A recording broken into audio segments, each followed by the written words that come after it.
ಬಂಧುಗಳೇ ನಮಸ್ಕಾರ, ಹೇಗಿದ್ರೆ ನೀವೆಲ್ಲರೂ. ನಾನು ಸುಬ್ರಹ್ಮಣ್ಯ ಎಸ್ ಹಂಡಿಗೆ. ಬಂಧುಗಳೇ, ಇಂತಹ ಘಟನೆ ನೋಡಿದಾಗ ಅದೇನು ಹೇಳಬೇಕು ಗೊತ್ತಾಗ್ತಿಲ್ಲ. ಇತ್ತೀಚೆಗಂತೂ ವಿಪರೀತ ಅಂದ್ರೆ ವಿಪರೀತ ಎನ್ನುವ ಹಂತಕ್ಕೆ ಹೋಗಿ ತಲುಪಿಬಿಟ್ಟಿದೆ. ಸಹಜವಾಗಿ ಸಾರ್ವಜನಿಕರಲ್ಲಿ ಅಥವಾ ಸಮಾಜದಲ್ಲಿ ಒಂದು ಭಯ ಸೃಷ್ಟಿಯಾಗ್ಬಿಟ್ಟಿದೆ. ಯಾವಾಗ ಯಾವ ರೀತಿಯಾದಂಥ ಘಟನೆ ಬೇಕಾದರೂ ನಡೀಬಹುದು ಎನ್ನುವಂಥ ರೀತಿಯಲ್ಲಿ. ಅದರಲ್ಲೂ ಕೂಡ ಇಂತಹ ಕೃತ್ಯದಲ್ಲಿ ಭಾಗಿಯಾಗ್ತಿರೋರು ಯಾರು ಅಂದರೆ, ಈ ವಯಸ್ಸು 18, 19, 21, 22 ಈ ಆಸುಪಾಸಿನವರು, ಜೆನ್ಜಿ ಅಂತ ಏನು ಕರಿತೀವಿ ಅಂಥವರೇ ಈ ಕೃತ್ಯದಲ್ಲಿ ಭಾಗಿಯಾಗ್ತಿದ್ದಾರೆ.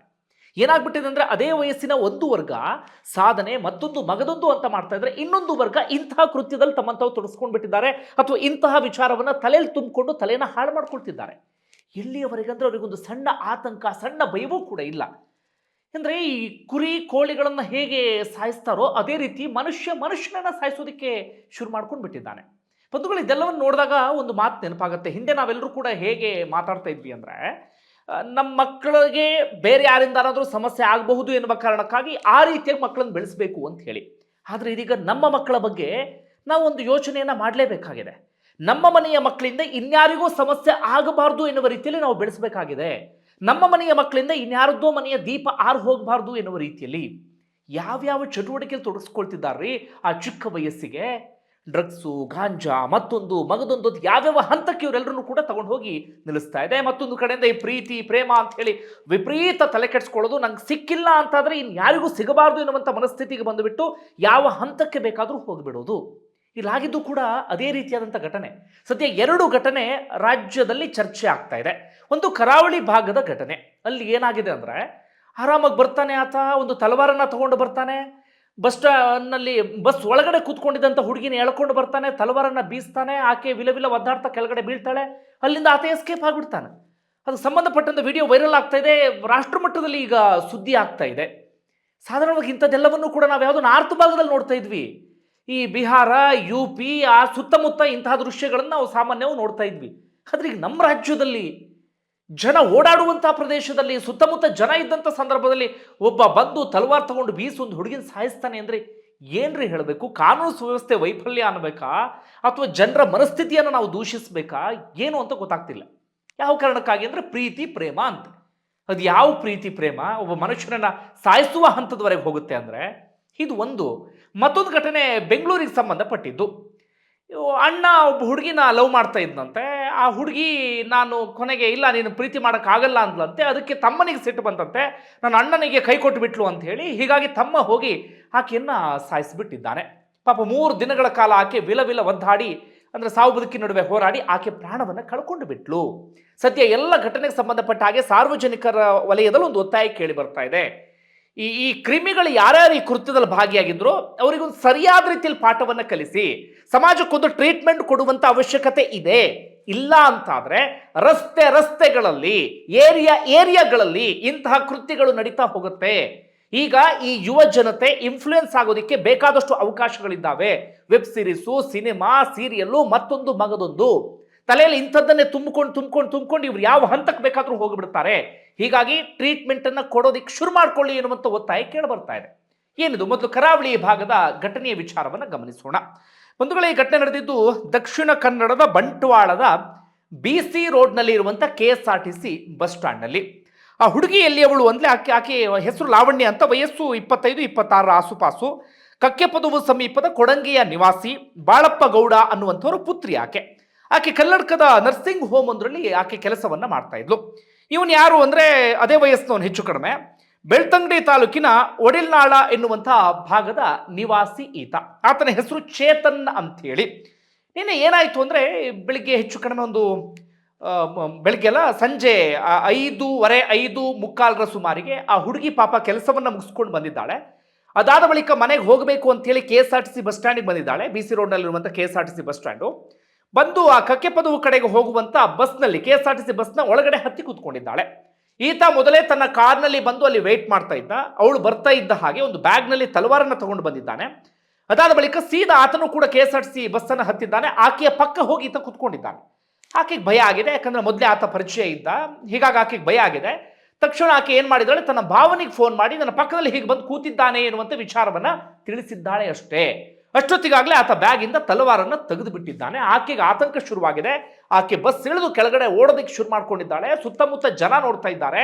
ಬಸ್ ಹತ್ತೋದಿಕ್ಕೆ ಅಂತೇಳಿ ಸಾಕಷ್ಟು ಜನ ಬಂದಿದ್ದಾರೆ. ಆದರೆ ಆತನಿಗೆ ಯಾವುದೇ ಭಯ ಇಲ್ಲ, ಯಾವುದೇ ಆತಂಕ ಇಲ್ಲ. ಜನ ನೋಡ್ತಾರೆ ಎನ್ನುವಂಥ ಆ ಮನಸ್ಥಿತಿಯೂ ಕೂಡ ಇಲ್ಲ. ತಲವಾರನ್ನ ತಗೊಂಡು ಬಸ್ಸಿಂದ ಕೆಳಗಡೆ ಇಳಿದು ಯಾವ್ದು ಸಿನಿಮಾಗಳಲ್ಲಿ ನೋಡ್ತಿದ್ವಿ ರೀ ಇಂಥ ದೃಶ್ಯವನ್ನ, ಯಾವುದೋ ವೆಬ್ ಸೀರೀಸ್ಗಳಲ್ಲಿ ಇಂಥ ದೃಶ್ಯವನ್ನ ನೋಡ್ತಾ ಇದ್ವಿ. ತಲವಾರನ್ನ ತಗೊಂಡು ಬಂದಿದ್ದಾನೆ. ಆಕೆಯನ್ನು ಬಸ್ ಸ್ಟ್ಯಾಂಡ್ ತುಂಬ ಅಟ್ಟ ಆಡಿಸಿದ್ದಾನೆ. ಕೊನೆಗೆ ಆಕೆಯ ಕುತ್ತಿಗೆಯನ್ನು ಹಿಡಿದು ಆ ಕೃತ್ಯವನ್ನ ಎಸಗಿ ಬಿಟ್ಟಿದ್ದಾನೆ. ಅದಾದ ಬಳಿಕ ಆತ ತಲವಾರು, ಬ್ಯಾಗ್ ಎಲ್ಲವನ್ನು ಕೂಡ ಅಲ್ಲಿ ಎಸ್ತು ಸೀದಾ ಅಲ್ಲಿಂದ ಓಡಿ ಎಸ್ಕೇಪ್ ಆಗಿಬಿಟ್ಟಿದ್ದಾನೆ. ಅಲ್ಲಿ ಇದ್ದಂಥವ್ರು ಯಾರೊಬ್ರು ವಿಡಿಯೋ ಮಾಡ್ಕೊಂಡಿದ್ದಾರೆ. ಆ ವಿಡಿಯೋ ಸದ್ಯ ವೈರಲ್ ಆಗಿದೆ.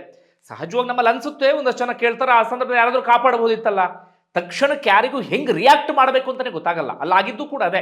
ಆತ ಯಾರಾದರೂ ರಿಯಾಕ್ಟ್ ಮಾಡಲಿಕ್ಕೆ ಅಥವಾ ಯಾರಾದರೂ ಹೆಲ್ಪ್ ಮಾಡೋದಕ್ಕೆ ಮುಂದೆ ಓಡಬಾರ್ದಕ್ಕೂ ಕೂಡ ಅವಕಾಶವನ್ನು ಮಾಡಿಕೊಟ್ಟಿಲ್ಲ. ಅಷ್ಟರ ಒಳಗಾಗಿ ಆತ ಕೊಚ್ಚಿ ಪ್ರಾಣವನ್ನು ತೆಗೆದು ಅಲ್ಲಿಂದ ಎಸ್ಕೇಪ್ ಆಗಿಬಿಟ್ಟಿದ್ದಾನೆ. ಇಲ್ಲಿವರೆಗೂ ಕೂಡ ಸಿಕ್ಕಿಲ್ಲ. ಏನು ಕಾರಣ? ಸಹಜವಾಗಿ ಒಂದು ಪ್ರಶ್ನೆ ಇರುತ್ತೆ. ಬಹಳ ದೊಡ್ಡ ಕಾರಣ ಇಲ್ಲ. ಹೆಚ್ಚು ಕಡಿಮೆ ಇವತ್ತು ಬೆಳಿಗ್ಗೆವರೆಗೂ ಕೂಡ ಸ್ಪಷ್ಟವಾದಂಥ ಕ್ಲಾರಿಟಿ ಸಿಕ್ಕಿರಲಿಲ್ಲ ಏನು ಅಂತ ಹೇಳಿ. ಆತ ಬೇರಾರೂ ಅಲ್ಲ, ಆಕೆಯ ಸಂಬಂಧಿ. ಆತ ದೂರದ ಸಂಬಂಧಿ ಅಂತೆ. ಆತ ಬಹಳ ವರ್ಷಗಳ ಹಿಂದೆ ಇಬ್ರು ಕೂಡ ಪರಸ್ಪರ ಪ್ರೀತಿ ಮಾಡೋದಕ್ಕೆ ಶುರು ಮಾಡ್ಕೊಂಡಿದ್ದಾರಂತೆ. ಅದಾದ ಬಳಿಕ ಏನಾಯ್ತು ಗೊತ್ತಿಲ್ಲ. 4 ವರ್ಷದ ಹಿಂದೆ ಅವರಿಬ್ಬರ ನಡುವೆ ಬ್ರೇಕಪ್ ಕೂಡ ಆಗಿತ್ತಂತೆ. ಇಬ್ರು ಕೂಡ ಬೇರೆ ಬೇರೆ ಆಗಿದ್ರು. ಏನಾಗಿತ್ತೋ ಗೊತ್ತಿಲ್ಲ. ಆದರೆ ಅದಾದ ಬಳಿಕವೂ ಕೂಡ ಆತ ಮಾತ್ರ ಆಕೆಯ ಹಿಂದೆನೆ ಬಿದ್ದಿದ್ದಂತೆ. ಒಂದು ಸೈಡ್ ಲವ್ನಲ್ಲಿ ಇದ್ದಂತೆ. ಕೊನೆಯದಾಗಿ ಈ ಕೃತ್ಯವನ್ನು ಎಸಗಿ ಬಿಟ್ಟಿದ್ದಾನೆ. ಅಂದರೆ 2 ರೀತಿಯಲ್ಲಿ ಇರಬಹುದು. ಒಂದು, ನನ್ನನ್ನು ಬಿಟ್ಟು ಹೋದ್ಲು ಎನ್ನುವ ಕಾರಣಕ್ಕಾಗಿ ಕೃತ್ಯವನ್ನು ಎಸಗಿರಬಹುದು, ಅಥವಾ ನನಗೆ ಸಿಗದೆ ಇರುವಂಥವಳು ಇನ್ಯಾರಿಗೂ ಸಿಗಬಾರದು ಎನ್ನುವ ರೀತಿಯಲ್ಲೂ ಕೂಡ ಆತ ಯೋಚನೆಯನ್ನು ಮಾಡಿರ್ಬೋದು. ಏನು ಬೇಕಾದರೂ ಯೋಚನೆ ಮಾಡಿಲ್ರಿ.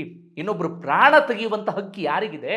ಇನ್ನೊಬ್ಬರ ಪ್ರಾಣವನ್ನು ತೆಗೆಯುವ ಹಂತಕ್ಕೆ ಹೋಗ್ತಾರೆ ಅಂದರೆ ಅವ್ರು ಮನುಷ್ಯರಾಗೋದಕ್ಕೆ ಸಾಧ್ಯವೇ ಇಲ್ಲ. ಅವ್ರನ್ನ ನಾವು ರಾಕ್ಷಸರು ಅಂತ ಹೇಳೇ ಕರಿಬೇಕು. ಏನು ಹೇಳಬೇಕಿದಕ್ಕೆ? ಈ ಲೆವೆಲಿಗೆ ಘಟನೆಗಳು ನಡೆಯೋದಕ್ಕೆ ಶುರುವಾಗ್ಬಿಟ್ಟಿದೆ. ಹೆಣ್ಮಕ್ಳು ಆರಾಮಾಗಿ ಓಡಾಡೋದಕ್ಕೂ ಕೂಡ ಭಯಪಡುವಂಥ ಪರಿಸ್ಥಿತಿ. ನಾವು ಬರೀ ಹೆಣ್ಮಕ್ಳಿಗೆ ಭಯ ಅಂತಲ್ಲ, ಈ ಗಂಡು ಮಕ್ಕಳು ಭಯಪಡುವಂಥ ಪರಿಸ್ಥಿತಿ ಎದುರಾಗಿದೆ. ಎಷ್ಟೋ ಕಡೆಗಳಲ್ಲಿ ಹೆಂಡತಿ ಗಂಡನ ಕೊಲೆ ಮಾಡಿದ್ಲು, ಪ್ರೇಯಸಿ ಪ್ರಿಯಕರನ ಕೊಂದುಬಿಟ್ಲು, ಅಂಥ ಘಟನೆನೂ ನೋಡೋದಕ್ಕೆ ಶುರು ಮಾಡ್ಕೊಂಡು ಬಿಟ್ಟಿದ್ದೇವೆ. ಎಲ್ಲಿಗೆ ಹೋಗ್ತಿದೆಯೋ ಸಮಾಜ, ಏನು ಹೇಳಬೇಕೋ ಗೊತ್ತಾಗ್ತಾ ಇಲ್ಲ.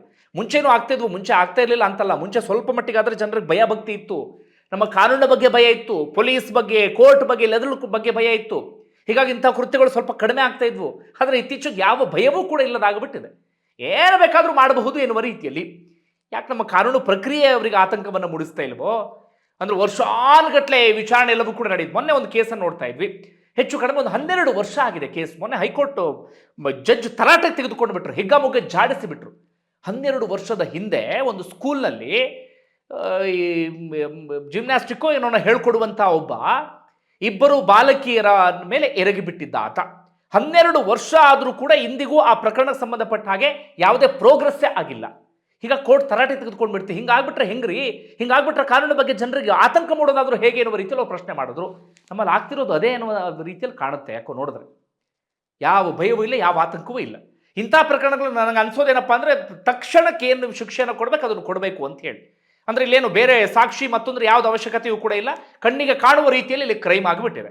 ಈಗ ಆತನ ಕರ್ಕೊಂಡು ಹೋಗಿ ಜೈಲಲ್ಲಿ ಆತನೊಂದು 10 ವರ್ಷ ಸಾಕಿ ಸಲಹಿ ಇನ್ನೊಂದು ಮಗದೊಂದು ಮಾಡೋ ಬದಲಾಗಿ ತಕ್ಷಣಕ್ಕೆ ಏನಾದರೂ ಶಿಕ್ಷೆಯನ್ನು ಪ್ರಕಟ ಮಾಡಬೇಕಿತ್ತು ಅವ್ರಿಗೆ. ಏನು ಹೇಳ್ಬೇಕು ಹೇಳಿ? ಹೆತ್ತವರ ಕಣ್ಣಲ್ಲಿ ಕಣ್ಣೀರನ್ನು ಹಾಕಿಸ್ತಂಥ ಪಾಪಿಗಳಿಗೆ. ಓಕೆ, ಇದೊಂದು ಕೇಸ್ ಆಯ್ತು. ಈಗ ಇನ್ನೊಂದು ವಿಚಾರಕ್ಕೆ ಬರ್ತೀನಿ ಕೇಳಿ. ಇದು ಬೆಂಗಳೂರಿಂದು ಕೋಡಿಹಳ್ಳಿ HAL 3ನೇ ಹಂತದ ಘಟನೆ ಇದು. ಆತ ವಿಲ್ಸನ್ ಗಾರ್ಡನ್ನ ನಿವಾಸಿ ಧನುಷ್ ಅಂತೇಳಿ ಆತ ಕೃತ್ಯವನ್ನು ಎಸಗಿದ್ದು. ಆ ಹುಡುಗಿ ಹೆಸರು ಅಮೃತ ಅಂತೇಳಿ. ವಯಸ್ಸು ನೋಡಿ ಬರೀ 22 ವರ್ಷ.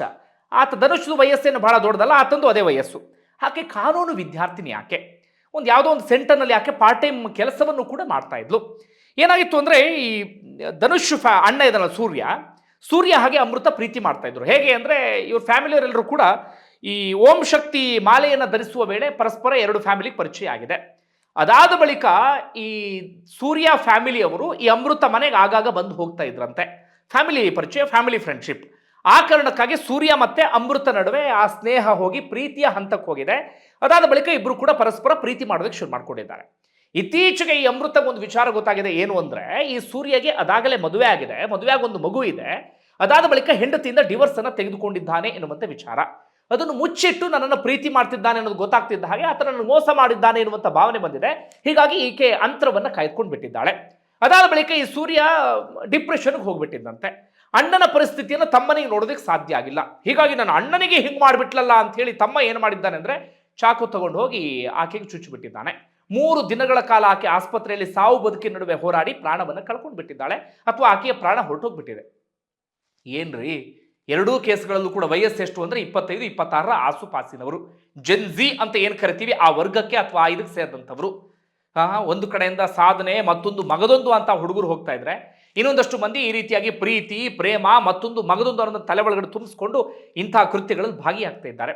ಪೋಷಕರೇ, ಆದಷ್ಟು ಎಚ್ಚರವಾಗಿರಿ ನಿಮ್ಮ ಮಕ್ಕಳ ಬಗ್ಗೆ.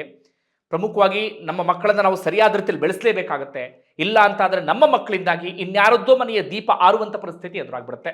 ಒಟ್ಟಾರೆ ಏನಂತೀರಿ ಘಟನೆಗೆ ಸಂಬಂಧಪಟ್ಟ ಹಾಗೆ ಕಮೆಂಟ್ ಬಾಕ್ಸಲ್ಲಿ ಮೆನ್ಷನ್ ಮಾಡಿ. ಧನ್ಯವಾದ.